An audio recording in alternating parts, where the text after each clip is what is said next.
Natural Resources has a number of agencies and commissions that report to it. And each of these agencies and commissions is tasked with a specific mandate. The last time we gathered here, the Lands Commission, if I recall, under the leadership of the Honorable Minister, Member of Parliament for Damongo, took the podium to explain to us a number of things that was being done at the Lands Commission, including the digitizing of some of the records there. This morning, we are happy to receive a delegation from the Ministry of Lands and Natural Resources, led by the Honorable Minister. And specifically this morning, the Minerals Commission will be updating the nation through your very good platforms on a number of developments that the Commission has superintended to the benefit of the minerals subsector.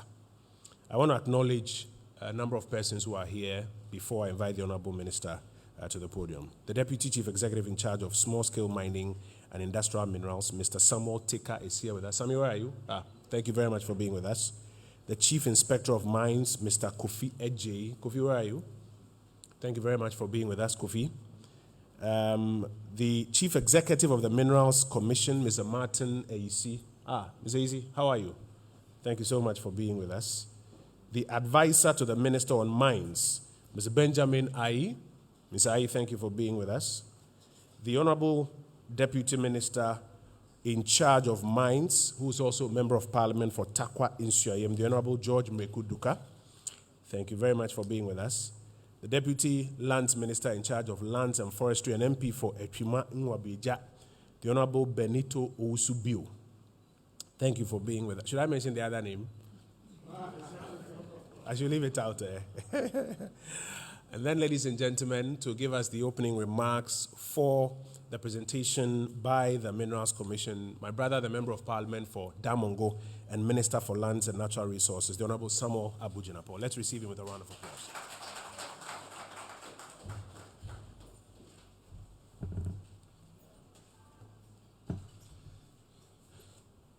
Distinguished guests, members of the press, let me first of all thank our outstanding Minister for Information and the Ministry of Information and his deputy, the Honorable Fatih Abubakari, and of course my two dependable deputy ministers, Chief Executive Officer of Minerals Commission.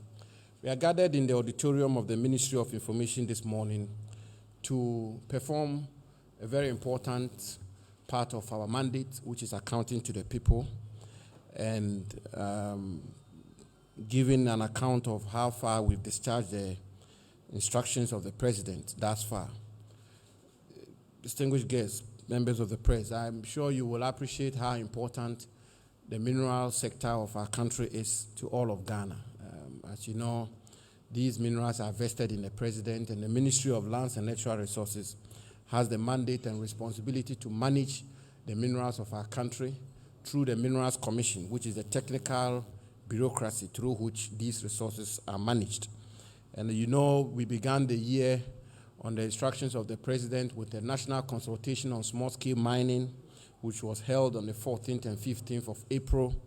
Thereafter, I've been leading a delegation from the ministry to tour the country. We've done Ashanti, we've done Eastern, we've done Western, we've done Central, we've done Western North, we've done Greater Accra, we've done Northeast, we've done Upper East, we've done Upper West, we've done Savannah, we've done Northern Region, we've done Bono East, Ahafo. We are just left with Oti and Volta region to cover all of Ghana. And essentially, one of the main reasons for our tour has been how to effectively manage the mineral resources of our country on the basis of transparency and integrity. We also recall that the President declared water bodies and forest reserves as red zones when it comes to mining. And pursuant to that, I issued a directive to ban prospecting, recognizance, and exploration of minerals in forest reserves in our country.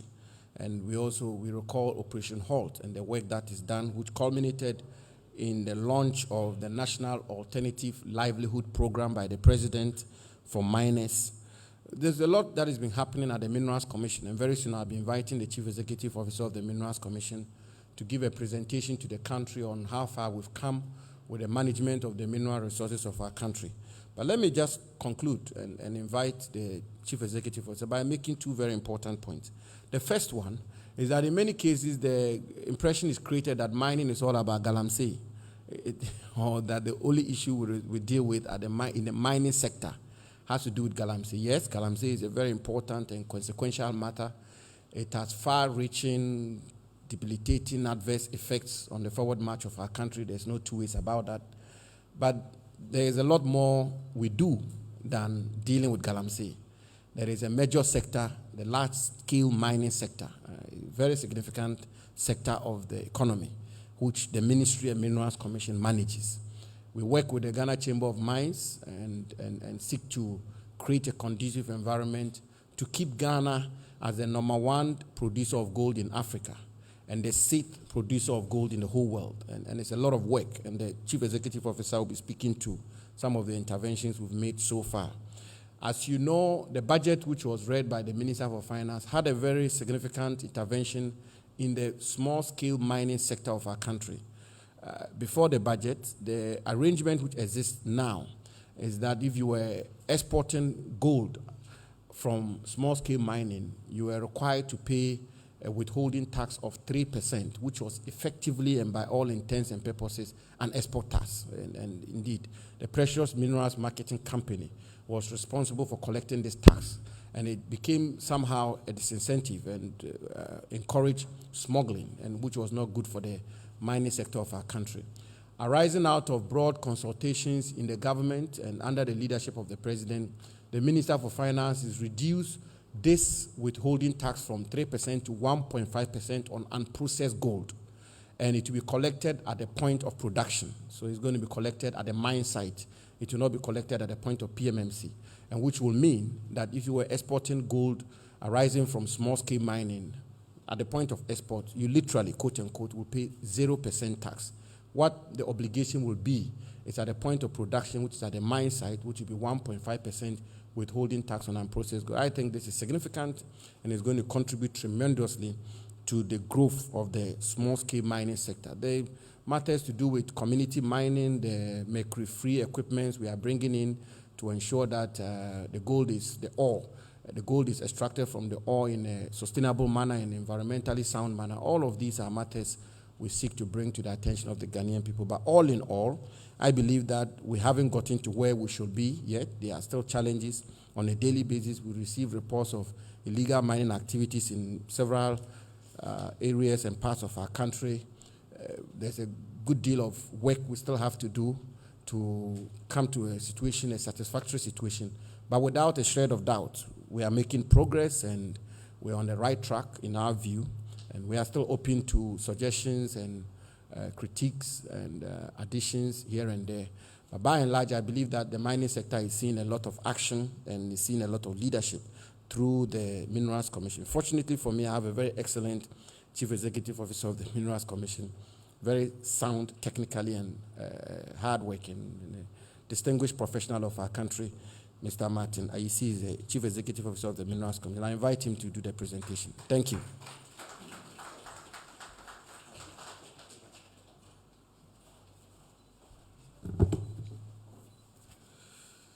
Morning. Minister, indeed, there's a lot beyond galamsey. Honorable Minister for Information, who is the MP for Adebi Ofuasi, I hope I got it right. My Minister, Honorable Samuel Abdullah Jinapo, also the MP for Damango. Deputy Minister Duka, MP for Takwa and Swayem. Honorable Benito Usubio, Member of Parliament for Achiman Wabiaja North.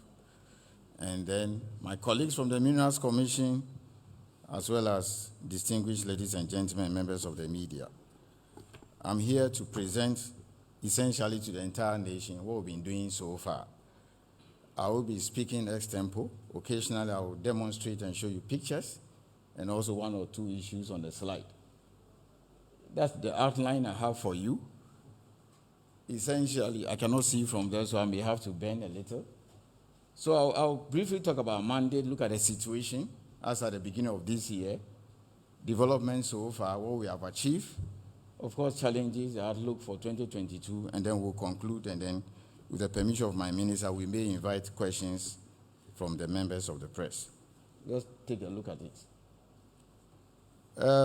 For us, we are a creature of the Constitution. What do I mean by that? If you look at that article, there specifically it says that when it comes to the management of the natural resources of the nation, the Parliament must create commissions to manage them. So you have the likes of Forestry Commission, Energy Commission, Water Resources Commission, etc. So that's how come you have the Minerals Commission. We have been in existence under PNDC Law 154/1986. So with the coming to force of the Constitution, a whole lot of things have to be done. So PNDC Law 154 was amended, and currently we are governed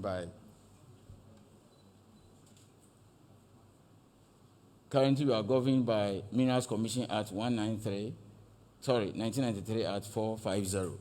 Let me say this, and let me put it on record. Essentially, what we do is to regulate and manage a sector. We've been hearing people saying Minerals Commission grant licenses. We don't grant licenses. Fortunately, the education we've been doing over the years, things are becoming clearer now. The person who has the sole mandate and authority to grant mineral rights is the minister responsible for lands and natural resources. Let's go ahead. Yes, what was the situation as at the beginning of this year? Minister took office in March 6. I was appointed as acting CEO sometime, I think about 2 weeks or so, specifically 22nd March. This is a situation we inherited. Widespread illegal mining, degraded lands from illegal activities all over the country, complaints of delays in the licensing regime, and then lack of suitable areas for small scale, weak enforcement of environment, health, and safety legislation, and then poorly equipped inspectorate division. What have we done within the last 8 months? Take us to the next slide. Yes, I think when Minister took office in March, he's been on my neck 24/7. One of the things he's been telling me, cut the delays in the licensing regime. You can see I listed it earlier on my slide. What have we done? Minister, I'm proud to tell the people of Ghana that effective 1st November, we have abolished paper-based applications. So we no longer accept applications, hard copies. You have to go online and do it. Today is 23rd, barely 3 weeks now. It's been very phenomenal. Cooperation has been wonderful. Essentially, what it means is that you can submit application 24/7. You don't need to leave Damango or Ayirbi and come to Minerals Commission all the way and make sure you meet us between 8 to 5. You can now submit applications online. Online, that's what I mean. So that has one of our major things that we have done. Let's move, it's on the next slide. I want to highlight more on that. Yes, so that is it. Paper-based applications have been abolished. Now, we have also upgraded our infrastructure to meet the digitization process. I'm happy to announce that practically all our regional and district offices have been connected online. Minister, God forbid, but if today there's a disaster and we shut down, we can work 24/7 from our homes. That is Minerals Commission. That's what we've been able to achieve within the last 8 months. Again, we are digitizing all our records. I have recruited as many as 50 national service personnel to digitize the fine details of all the mineral rights, and by close of the year, everything will be fully digitized. But what we have done so far is enough for us to process applications online. I'm also happy to announce that companies now file all their returns online. So whether it's your environmental reports, labor returns, production returns, whatever that you're supposed to file as per the regulations and the act, they just upload them and we acknowledge receipt instantly. In fact, what I was also shocked is that now we even requested that they make a request for meetings, and then if they want to have meetings with us, if they want to send notifications, they do it online, and it works. I have a dedicated officer who sits in my office and then see to it that these things are done. As soon as the emails come to, we acknowledge receipt. So that is that on the digitalization process. And then we've also commenced same for small scale. As we speak, we have digitized 1,400 small-scale licenses, about 726 valid. And they can now apply for their licenses by paying Momo. Now, what it means is that Saturday, rather than me saying that, look, it's 5 o'clock, I cannot go to TAQWA office, you can sit in the comfort of your home. Saturday, upload the application, and then pay through our GhanaGov platform. We have set it and process it. Let me tell you how this has been a game changer for us. And so if you like, 3 weeks ago, what typically happens is that you go to, let's say, our district office in Wa or TAQWA, you go and file an application there, then the officer has to take you to the ground and then do inspection, prepares his report. That's more or less like a week. And then he has to send it by courier to head office. Today is Tuesday, if I got it right. If a courier is done in TAQWA today, the earliest I can get it in my office is Friday, sometimes Monday if it delays. Now I'm saying that save the fact that the officer has to take you to the ground and do inspection within 2-3 days. So you submit your application on Saturday, and I'm even encouraging them to work on weekends because they are connected. Most of their bungalows are within the offices. So you submit your application on Sunday, he gives you a date for inspection Monday. And I've told them within 3 days you have to complete the inspection. He uploads the application immediately. We will see it at head office. We'll look at it. So within a matter of 1 week, the application can get to the minister. In the past or until recently, it takes us 3, 6, 7 months. So that is the changes that we are bringing. The small-scale miners themselves told us that they prefer to go and do the registration themselves in the district offices. I've been checking daily, and it's working very well. So, Minister, we are grateful for that. For the large scale, yes, if the figures are small, they pay by Momo. Other than that, they pay directly into our account. You don't know to, most of them have offices around the airport. And it takes about an hour to just come to Mincom and come and pay. Again, for me, it is also good because it also reduces face-to-face interaction, which sometimes get our officers compromised. So that's how far we've come with improving the licensing regime. We'll still have a lot to do. When I get to the challenges, I'll talk more about that. Let's take us to the next slide.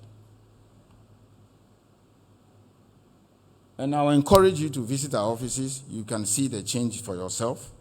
Practically everybody has a new computer. They have laptops. They have all the gadgets that have been procured for them. And then, again, reforms at the commission.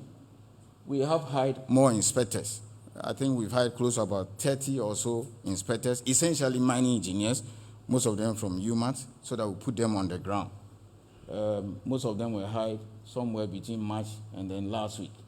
And then we are also providing operational vehicles. With the effort of my minister, I'm pleased to announce that by the end of the year, I'll be getting 20 pickups. 20 pickups, something that has never happened in the commission, so that we'll be able to distribute them to the offices. As I speak to you, I have an office in Dunkwa. The officer there is under the Obuasi officer. There is no vehicle in Dunkwa. So it means this is a problem. The folks in Obuasi have to come all the way. And if the officers in Dunkwa can hear me, I am here telling them that in the next month or so, they'll get a pickup so that it will make them more efficient. So that is in terms of strengthening the Minerals Commission. We have also renovated our lab in Takoradi, and that will give us more money. Minister, and then distinguished members of the press, we didn't have blast monitors all these years. It's a shame that we had to go to even some of the mines. I'm talking about this issue that we used to text for noise level and then the quarries. We've procured about 10 or so, and now our officers can work efficiently. Apart from that, too, we can also make money from it because when we come to the site and come and test, you have to pay us. In the life of the commission, we never had this thing. This has been done now. So it's part of the reforms and equipping the Minerals Commission. And then we've also commenced joint monitoring together with EPA, particularly the small-scale sites. That is working very well. The next thing I also want to talk about is the construction of offices across the country. Distinguished members of the press, if the definition of mining in our law is anything to go by, practically we are mining in all the 16 regions in Ghana. 13 for gold, if it comes to small scale. Apart from Oti, Volta, and maybe Greater Accra, we don't know what the geology will tell us one day. We have small scale mining taking place in 13 regions. I don't know how else you can be efficient if you are not on the ground. One of the reasons that made us inefficient is the fact that we were not visible everywhere. Until recently, Minister, we only had an office in Wa. That's all. And how do you expect the Wa officer to cover the likes of Bole, Tinga, and Co., which are now major hubs for small scale? Offices have been created, and some of them are also under construction. I would like to see some of the pictures. Can you show us some of the pictures? What is happening?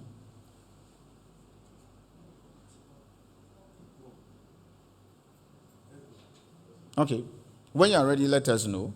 Let's go to the next slide. Yes, so this is my Bibiani office. Construction started about a month ago. Next one.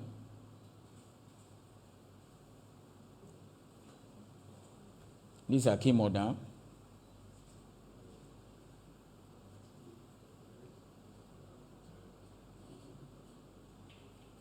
Yes, you can stop here for a while. Minister, distinguished members of the public, I am not here to come and talk about plans that are far advanced. These things are happening now. This is my Tamale office, 5-story, and it's supposed to serve the northern hub, which is becoming the new frontiers now. Construction has started. By maybe 2 years from now, it will be ready. Can I see the construction going on? So this is Tamale office, Tamale office.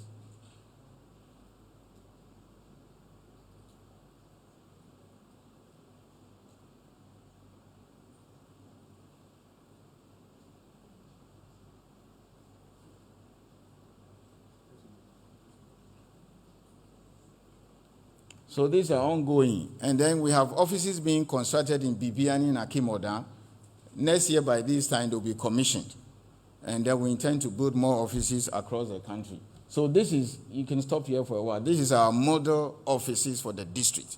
So this is currently being constructed at Bibiani. It will be ready next year by this time. We shall commission it. There's a big mine that, courtesy of the minister, life has come back, the so-called Bibiani mine. This will be where our inspectors will be operating from. And then the same thing is also being constructed at Akimodan right now. You can go and verify for yourself. These are not plans that are far advanced. These are resources we've been able to find, courtesy of our hard-working minister. The next one. So we intend to put 3 this next year in Wa Bane to take care of the new big mine coming up, and also in a place like Tinga and Co. Yes, this is our mega office. This is the Kumasi office. You can see the lab at the back. That alone can take care of our revenue because almost everything has to be tested in a lab. There's also a museum. This is 7-story. Construction will start next month, just opposite Golden Tulip. So that is Minerals Commission office. That is it. And these are from our own resources. So let's go to the next slide. Yes. Minister, I remember you said in your introductory remarks that it's not all that about Galamsey. For us, this is where we need to be telling our story. A lot is happening here. This law was passed just last year. The transition period is coming to an end 21st December this year. And then it says that if you provide support services, you hold a mineral right, you acquire a license to export. You are supposed to submit a 5-year plan. Let's go to the next slide. And these are some of the things that your plan must cover. But you don't just submit a plan. You have to give us a plan that covers the items on the list. That is where I'm coming to. And I'll give you some figures. Yes. Currently, we have 29 items on the list. Minister, the list was published in 2018. Earlier on, the items were 19, so we added 10 new items. And then let me just give you the figures. I'm not talking about corporate taxes here or royalties, because we tend to be obsessed with that, just to demonstrate where we can make money in this country. When we increase the items from 19 to 29 by adding 10 items, implementation started in 2019. We had $1.4 billion being spent by the mining companies, just 12 mining companies on procurement. Now, Revenue receipts in 2019 was $6.7 billion. So out of $6.7 billion, that much was spent on local procurement. Now, you'll be asking, what is true local procurement? In other words, 1.1 billion out of the 1.4 were goods and services that were procured from here. So my job, my duty, is to ensure that that 300 is captured here. You're talking about roughly about 20% or so of the 6.7 billion. We could be doing 3, 4, 5 billion. As new mines come up, we may head to receipts of 10 billion, and we should be talking about 4, 5 billion. This is more, we don't get this in royalties. The truth, yes, we don't get this in royalties. So if you add royalties and other things, you can see where we are heading towards as a nation. Now, just last year, it fell to 1.2, of course, COVID. So everything has to shut down. People were not coming in. For almost about 4 months, nothing happened. But still, we managed to pull through.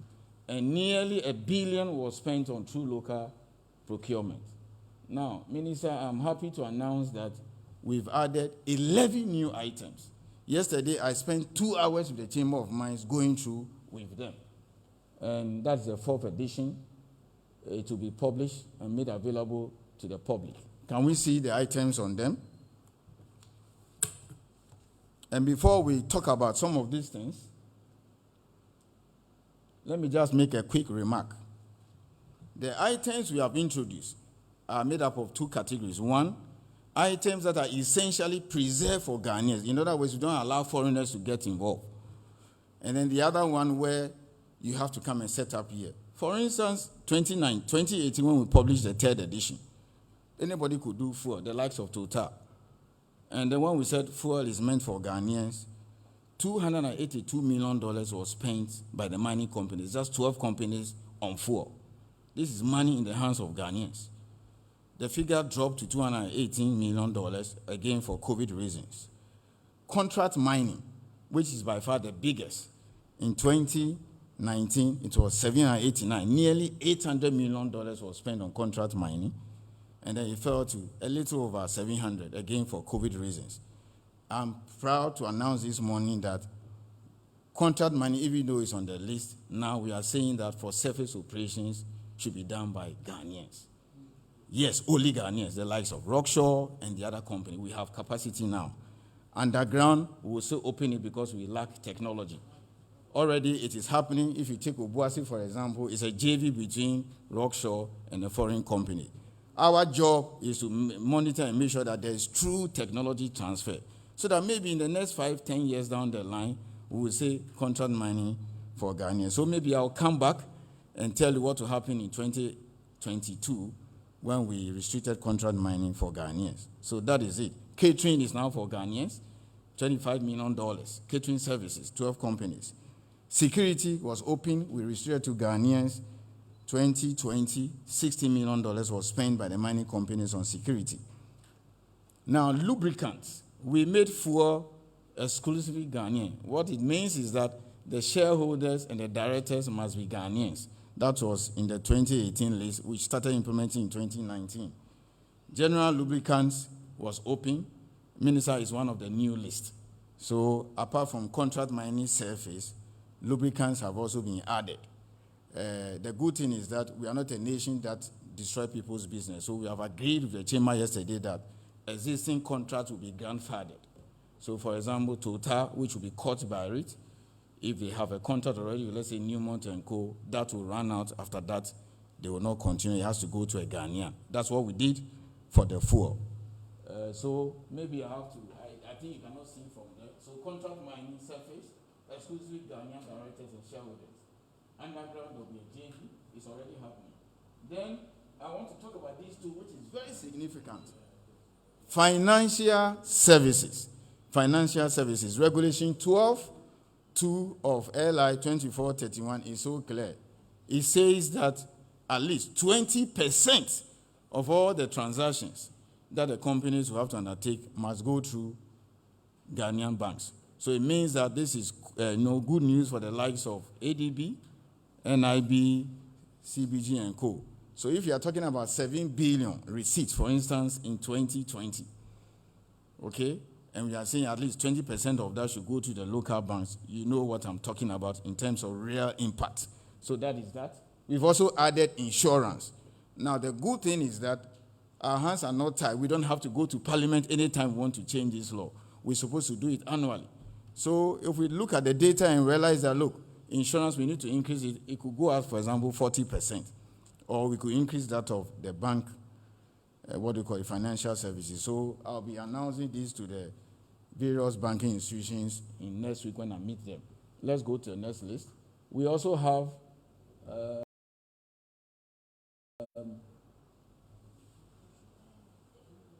oxygen generating plants. We've also added overall. I was shocked to see this. Actually, I was particularly very angry when I saw that we have on the list overall and wear clothes.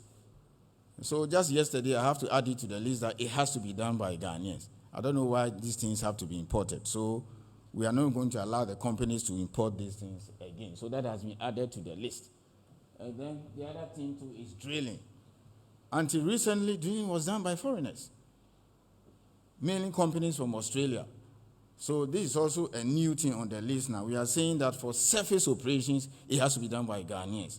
We have registered about 5-6 companies that do drilling, and Ghanaians have capacity. They are doing drilling, providing drilling services for the likes of Newmont, AngloGold and Co. Now, for underground, there's a bit of challenge there. So we are treating it like contract mine. We are also saying that that one too has to be done by JV. With time, we will have to, once Ghanaians get the right technology and can do it, we will restrict it solely for Ghanaians. So you can see the distinction on the screen there. Let's go to the next thing. And then I also have, the first 3 covers mineral exploration services. It's quite technical, so we have to break it. There are some areas that we said, look, it should be done by Ghanaians. Some like airborne, geophysical survey and co.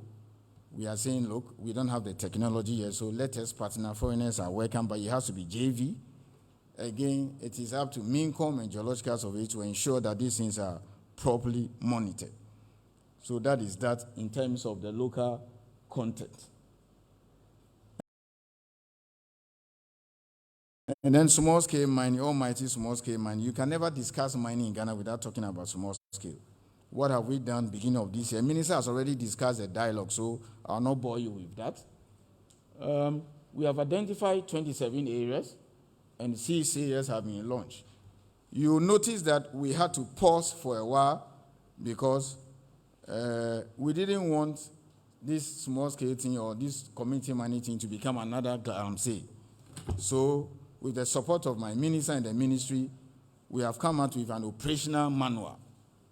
We are going to roll out very soon and go throughout the whole Ghana to educate people. Essentially, this is to guide everybody who wants to do small-scale and community mining, how you have to do it responsibly. Code of practice, everything is clearly stated here, accordance with law. It's no longer this, excuse my language, Jinahoji thing. And I must be grateful to my deputy minister who has helped me to get this thing through. This is how a typical small-scale or community mining site is supposed to look like. You must have a changing room, have all the first aid and everything provided. So this is what we are insisting that they provide at the site before we license them. So this will be rolled out very soon. We are also going to establish the Community Mining Oversight Committee. I think from the next week or so, we shall be launching them to assist the district officers to monitor the operations of the small-scale miners. And of course, let me say this. Minister, when you came to office, we only had 5 equipment. I'm proud to say that we've been able to raise money. Now we are bringing in about 100 mercury-free machines, 100 of that. I think the first 20 or so will be delivered within the next 2 weeks. We'll give it to the small-scale miners. Now, the full set costs $113,000. Clearly, this is not something the small-scale miners will be able to pay. They can't do that. And that's how come the Chinese and other foreigners came in. Supply of equipment, and then they were doing all the kind of things we are seeing now. So what is the procedure? We're going to give it to the miners. They will do what? Just like they do in the taxi business, where can pay. Typically 1 year, they should be able to pay. We spent over $10 million. I guess you heard me, over $10 million to bring in this equipment, and we'll be giving it to them as and when they come. Now, this will be a game changer in 3 ways. One, we'll be stopping the use of mercury. By so doing, the nation will be honoring its commitment to the Minamata Convention, which says stop using mercury. I don't know what you heard this morning and where it came from. So that is one. Two, typically, if you look at the method they use, maximum 40% mercury. The machine, you can get 90%. In fact, I've just been advised that the machine also traps mercury. So that is what the machine can also do. They will recover more, and those who are processing tailings are no longer happy, because what they tell you is that when the people work and they throw it away, they go and take it and process it. But I said we will need to change our behavior somewhere along the line. So these machines have come in now. Effectively, we are taking out the Chinese. If I can give you, if Mincom, if the ministry can give you a $113,000 machine, go and work with it and come and pay. You don't need a foreigner. You don't need these foreigners to come and give you these machines. So that is how we are trying to stop these Galamsey activities, particularly the influx of foreign, immigrants and doing all this stuff. Let's go to the next slide. And then reclamation. Somebody was asking me, yes, you say you are doing a lot, we've been following you. But what about all these degraded sites that are scattered all over? We keep asking ourselves those questions. And with the help of the ministry, we have begun a program to reclaim some of these degraded sites. We have no choice. We started in Ashanti, the pilot process. You are welcome to visit to see what is happening. I have a couple of features, but I don't know whether you'll be in a position to show us. The next one will start in the next month, essentially in Central Region, the Goma area, Western North, and then we'll continue next year in Eastern Region. But in the Central Region, in the same area, it will mainly be sand, reclamation of areas devastated by sand, wind, and clay. Perhaps that's what people call the next Galamsey. So a lot is also happening in this area. This thing has never happened before. But within the last 2-3 months, under the leadership of my minister, we've started reclaiming these sites. We'll keep doing it all over the country. Again, this law was passed in 2020. We are about to commence the implementation. What have we done? We've shortlisted people who want to do it. Essentially, this is how it will work. Any person or any equipment, in fact, the law says earth-moving equipment, excavator, that you have to bring to a mine site, whether large scale or small scale, has to be registered. That's the first thing. We'll have to register you. And then secondly, we'll put in a tracking device. So let's assume if this is your 25-acre. The moment you move the equipment out, it stops. So we are not going to have a situation where they remove the control box and then they come back and fix it. That is not going to work that way. Then when you bring it to the site without being registered to, you'll be arrested and punished. So whether you're a service provider or you're a miner yourself, you have to get this thing registered. We've done the trials. We took them to the field. It worked for us. In fact, there was a particular question my deputy minister kept asking, what happens if they take out the control board? And we had to demonstrate that. So we'll roll out very soon and ensure that, and we'll watch you live, wherever, so we can be in our room. There will be a setup in the ministry at Mincom 24/7. We can see what is happening as far as this technology is concerned. With this, we think we can reduce, if not eliminate, illegal mining. Of course, we cannot end the discussions without challenges. Illegal mining persists. So people still work, 2 a.m., 3 a.m. My minister will tell you, yes, we'll still work with the security agencies to make sure that the last person is flushed out. Smuggling of gold from SSM, resulting in a significant fall in production. Thankfully, that has been resolved by government now. The tax has been reduced from 3% to 1.5%.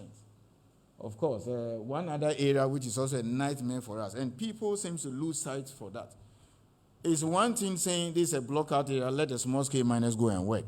If you ship them there, they can just start digging anywhere. A company has just surrounded an area to be used for small scale. Then I sent the officer, I'll not mention the name right now, because if I do that, I'll find 20,000 people there tonight.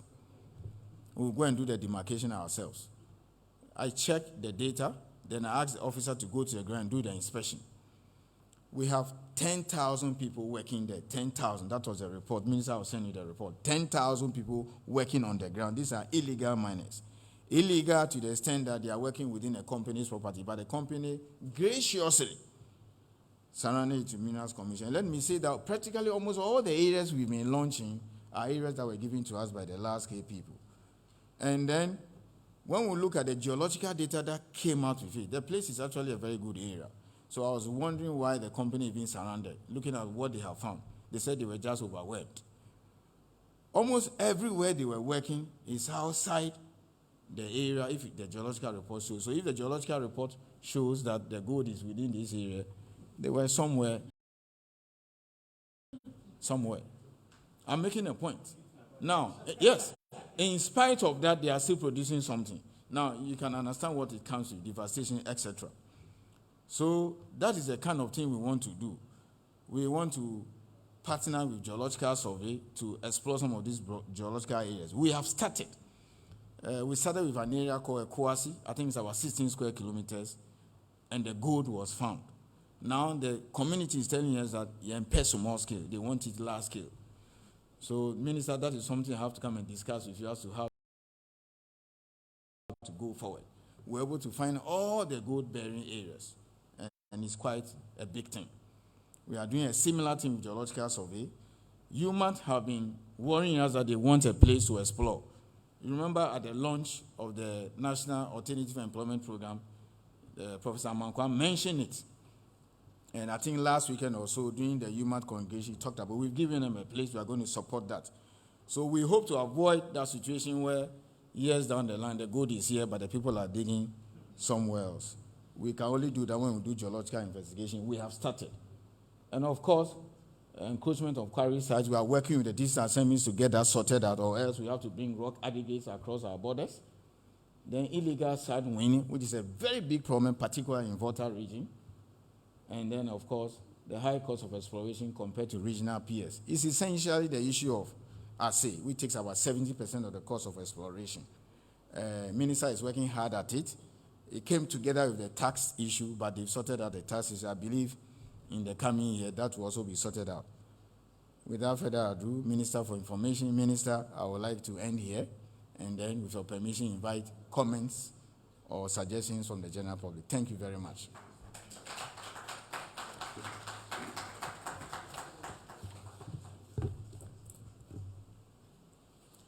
Mr. Isi, thank you for that quick and detailed presentation. Colleagues, now is a good time to take your questions.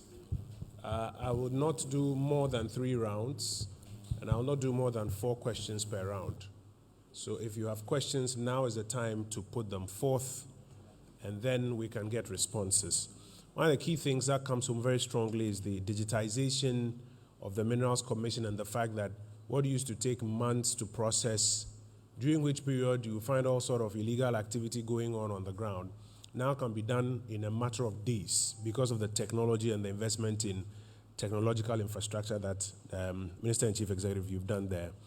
Another thing that hits home very strongly is the advancement in the local content listing, which is a major way of stimulating local economic activity and ensuring that there's retention of wealth here in this country. I think it's a very, very laudable initiative.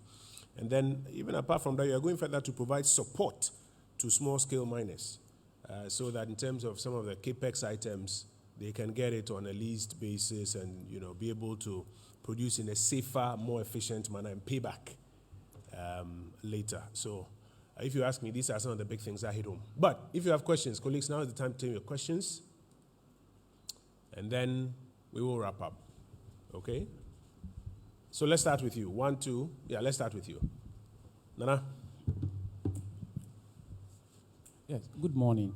Honorable Minister, in order to curb the menace of small-scale mining, or Galamsey for that matter, I think the government came out as a policy to train some local miners, how to call community mining scheme. What has happened to it? What is the development so far? And then I want to find out, Minerals Commission, when you give licenses to, when the ministry gives licenses to somebody to prospect or mine gold, and the person doesn't do the reclamation, as it were, what is the punishment associated with that kind of behavior? Thank you. Sanction for failure to reclaim. Thank you. Yes, sir. Jenny.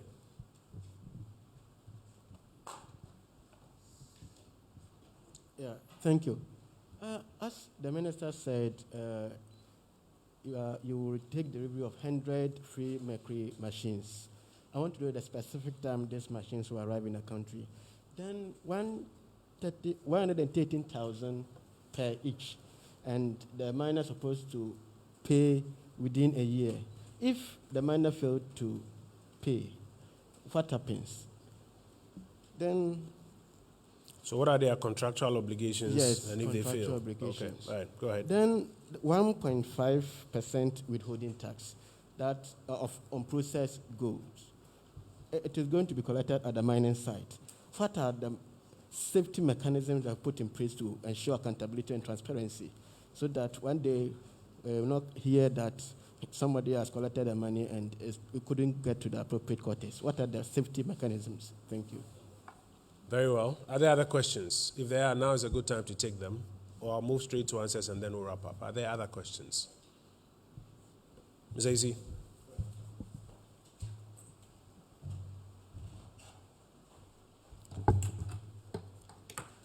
Minister, thank you very much. The first one has to do with punishment or failure to reclaim. In fact, that is what has brought us this far. So the minister has directed, and it's as part of the manual which are displayed, operational manual, we are now having joint monitoring and concurrent reclamation. So just like the last case people do, you reclaim as you go along. The legacies, we have to live with it and deal with them. But for now, that is a new process. And then joint monitoring has begun together with EPA to make sure that these things are done properly. And then as I speak, I have about 5 applications on my decks now for renewal. I've refused to process them until my officers come back and confirm to me that they had reclaimed the area. So that is what we are doing, joint monitoring now and concurrent reclamation. The legacies, we have no choice than to reclaim. That is it. Now, for the machines, yes, it's a full set. It crashes, mills, concentrates, and then recovers the gold. What is the guarantee that it will pay back? We are giving to cooperatives. These are cooperatives well organized. And you're talking about people, membership are ranging anything between 100 and about 5,000. So we've put in stringent mechanisms. They have our accounts, everything in place, and they will start paying. In fact, most of them will start paying from January. And we hope that by December next year, they will have completed it, and then we'll have the opportunity. As and when the monies are paid, we'll also bring in more for those who need them. So yes, the system is quite robust to ensure that they pay. We are not just giving to anybody. That is, in fact, a lot of them even want to pay outright. A lot of them, but we realize that when we do that, it will affect the bulk or the masses that are living down in the villages, like these 10,000 that I talked about. They need about 5. I'll prefer to give it to them than to give it to somebody who just approached me yesterday and said, I want to pay for 2. And he really had money. That is it. When are the machines coming? The first 20 are coming within the next 2 weeks. And once they come, we'll announce, we'll launch, and we'll distribute them to the various mining communities. Hopefully, by the end of the year, we should be doing about 40. And by March, the 100 should have come in. So that is that. And then maybe as and when people pay, we'll be bringing in more. So that's the question on when is the next one coming. We'll let the press know when we're about to launch. And then the other thing is the training. Yes, they have been trained. But then you remember the manual that we published, which are displayed. It's on our website. All those things are there. You're supposed to be trained now, and then come and see us. We'll give you a place for you to work, rather than just go and say, I don't have any place to work. We are assisting them now. So those of them who have been trained, we don't have to now spend money and retrain them again. We just have to introduce them to a new technology. So that is my answer to that question. Now, let me also... The 1.5%, yes. We've had a meeting. There was a meeting, in fact, 3 times I attended myself, Minerals Commission, the Ministry, the Ministry of Finance, and the Small Scale Association as to how to implement this. So hopefully by the time it is approved by Parliament and then we start the implementation, between the end of the year, we'll put in place stringent mechanisms as far as the collection is concerned. That is it. So we started even the engagements way before the budget was even announced because we anticipated the reduction. So that's my answer to that. And then let me also say that, I don't know whether I clarified this. The contract mining, I'm saying there are two aspects of it. We have the surface one and then the underground. For now, I think 99% is surface. And that's giving us about $800 million or so in 2019. And then it dropped about 700 because of COVID. It may go up and hit $1 billion or more. I'm saying I'm preserving that for Ghanaians. So the likes of engineers and planners that are heavily involved, that's a bonanza for them. Apart from Rockshot, that is doing underground. So let us take note of that. It is the underground one that I said, as a result of technological challenge, Ghanaians will have to partner the foreign companies who are doing it now. And we have an example happening in Obuasi. So 5-6 years down the line, I'll be in a position to say now, no more contract mining for foreigners. So if contract mining alone is giving us nearly $1 billion, why are we so fixated about royalties and taxes? I'm not saying we should collect them. So this is where the money is. At the appropriate time, Minister will hold a whole briefing on opportunities in the mining sector. You don't necessarily have to rush and say, I want a license to mine. Come and talk to us about local content. Thank you.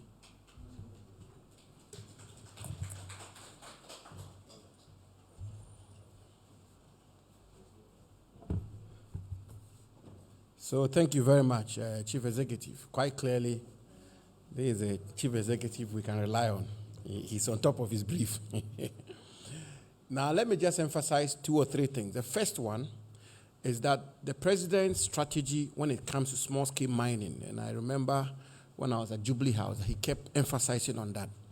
The enforcement regime is important, which is the Operation Hall, the Inspectorate Division of the Minerals Commission, and all of that. But the reforms is equally important, if not more important. So the set of measures the Minerals Commission CEO has outlined, the measures to do with the mercury-free investments we are making, the reforms in the regime in terms of licensing, then all the gamut of interventions we are making to reform the Minerals Commission, reform how small-scale mining itself is regulated. It's absolutely important. I mean, you can deploy as many soldiers as you care. If the man, as he said, has to travel all the way from Asankragua through his regional capital, very frustrated, come to Minerals Commission, he's never been to Accra before, go to Minerals Commission offices, get frustrated as well and goes back, he must as well go and do the illegal mining. And you can't blame him that much. But whilst you are insisting that don't engage in the illegalities, I think it's also our responsibility and obligation as a government to provide the conducive environment and the proper regulatory framework within which we'll have the moral authority to insist on compliance. And I'm very excited that the CEO of Minerals Commission seems to have outlined the measures we are putting in place. The second one is that the President is big on the indigenization of the mining sector in our country. When you listen to this presentation, quite clearly, the old adage of gold mine is truly a gold mine. It's a lot of money. We're talking about billions of dollars. So it's government's responsibility to create the framework to ensure that, as the Minister for Information quite appropriately pointed out, to retain some of the value here in Ghana and the significance of it. And it will take policy interventions, legislative interventions, local content interventions to ensure that we indigenize the mining sector of our country.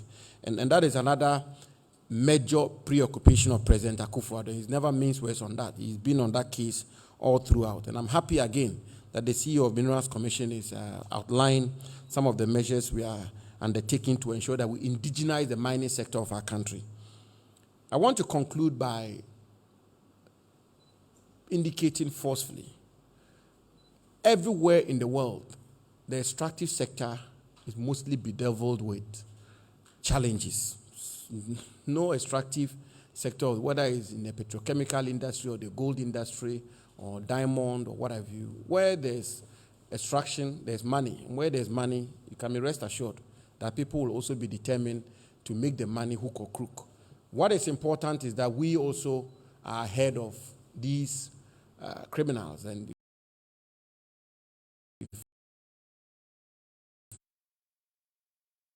if I may use that word.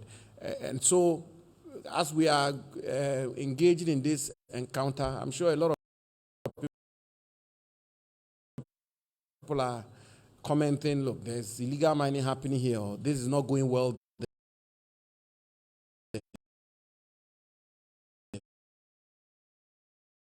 We are not by any means suggesting that we have resolved all the problems in the mining sector. Not at all. We cannot resolve all the problems in the mining sector within the period that we've been in office. And it's not even possible to resolve all the problems ever. But what is important is to take the sector to a satisfactory situation where the country is reasonably assured that there is a proper regulatory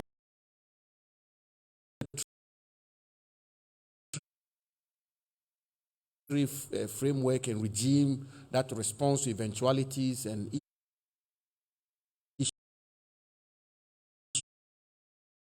issues when they arise, and so on and so forth, and that we're on the right track. And all that we also do is anchored on integrity and transparency, so that people, civil society, actors, industry players can question what we do, and we'll be able to stand up squeaky clean. So let me make that very clear. In South Africa, in Canada, in Australia, everywhere you have extractive sector, you can check it out. They are grappling with a lot of problems, and the most important thing is that the people who are responsible for managing these sectors are up to the task. I want to thank the Deputy Minister responsible for mining, Honorable George Miriku Duka, Member of Parliament for Takwa, who's been working day and night and working tirelessly with the CEO of Minerals Commission and the Minerals Commission to achieve a lot of this work that we've been able to achieve thus far. And of course, our very experienced Deputy Minister, 5-term Member of Parliament, who is responsible for lands and forestry. And the last time we were here to talk about lands, you saw the work that he has done in that sector. And hopefully, out of the generosity of our distinguished Minister for Information, we will have an opportunity again to speak to the country about forestry and Green Ghana and all the matters relating to forestry. And there again, you will find the work that the Deputy Minister is. We all work under the vision of the President and his leadership, his outstanding leadership, and we work as a team. And we call on Ghanaians to continue to support us and to bear with us and give us all the impetus to be able to handle the mining sector and the lands and natural resource sector of our country. I thank you so very much, and I thank my brother, the Minister for Information. Honorable Minister, many thanks to you and your team.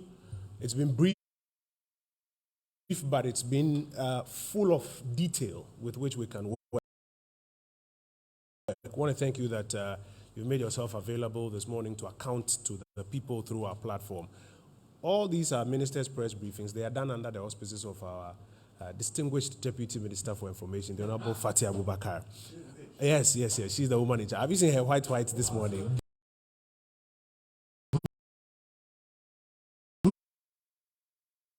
Brutal. So, Honorable Deputy Minister, we're grateful that you've given us your platform to utilize, and to the team that came here from and the Minerals Commission, we're grateful. I'm sure we'll see you during the week. Thank you very much.